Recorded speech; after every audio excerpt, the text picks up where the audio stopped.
এটা হলো আমাদের মাটি কাটা দাড়িপাড়া কবরস্থানের ভিডিও। কবরস্থান পরিষ্কার করবা নিছে, আমার কাকা আছে, আমার ভাই আছে, এখানে সুন্দর করে পরিষ্কার করবা নিছে।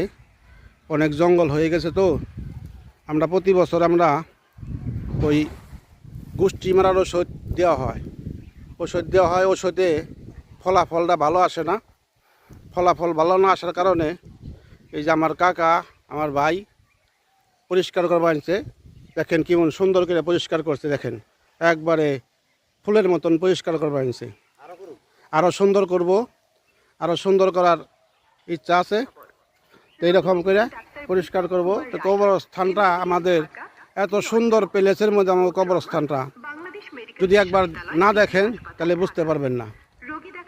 এই কবরস্থানটা হলো এখানে মসজিদ, এখানে প্রাইমারি স্কুল, এখানে মাদ্রাসার জায়গা, এখানে কবরস্থান। এত সুন্দর প্লেসের জায়গা, এত সুন্দর কবরস্থান অনেক কম জায়গায় আছে। আমাদের মাটিকাটা দাড়িপাড়া কবরস্থানটা খুব সুন্দর প্লেস জায়গায়। এই কবরস্থানে যত আমাদের মুরব্বীগণ এই কবরস্থানে সাহিত্য হয়েছে, সবার জন্য দোয়া করবেন।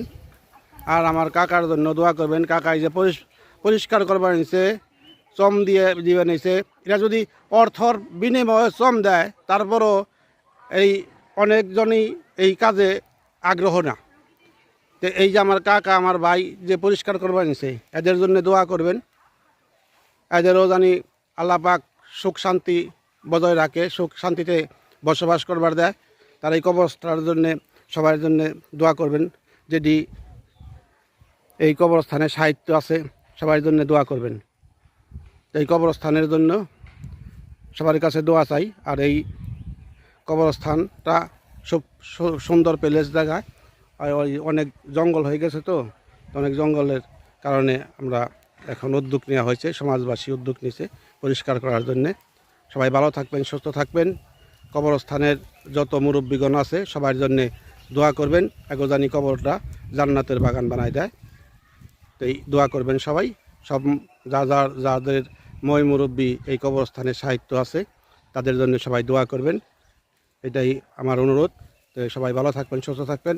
আসসালামু আলাইকুম রহমতুল্লাহি বরকাতুহু।